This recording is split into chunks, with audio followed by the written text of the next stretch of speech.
Well, new tonight, we want to talk about a different school safety issue. We are working to make an impact for DC families who have children with disabilities. They say transportation to get their kids to and from school, it has just been unreliable. And this is a situation we have been following since last school year. Our Alexis Wainwright joins me now, and after talking with concerned parents, and it's unfortunate they are still dealing with this. Yeah, it's really hectic now. I've been talking with this parent since March, and that's when she and several other parents filed a lawsuit against the Office of the State Superintendent in Education.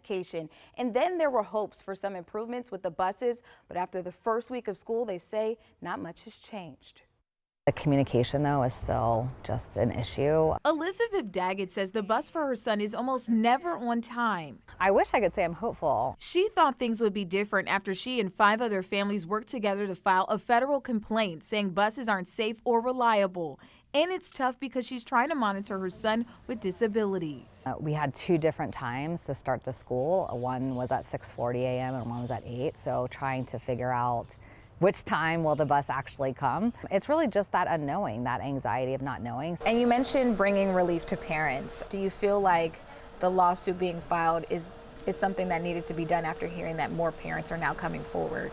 We brought this class to try to achieve systemic relief, and all of our clients who are involved in this case are really adamant that they want relief, not just for their kids, but for their neighbors, for their classmates. The Office of the State Superintendent of Education sent WUSA 9 a statement in response to the recent allegations about the buses, saying in part, "In the first week of school, we operated more than 1,700 routes with an average on-time departure from our bus terminals of 99%.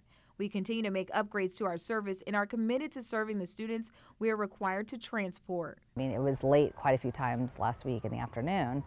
Until it actually rolls up, that's when I know he's safe and at home.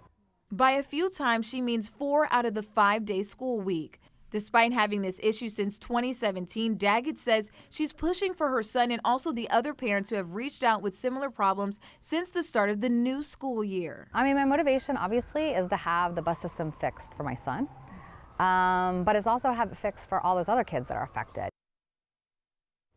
And as far as the lawsuit that was filed, the next court hearing is scheduled for October 15th. Now tonight, Daggett is urging anyone else who may have similar problems to come forward. You can find more information to do that on our website. Lorenzo? Yeah, we know you'll stay on top of this for sure. Alexis, thank you.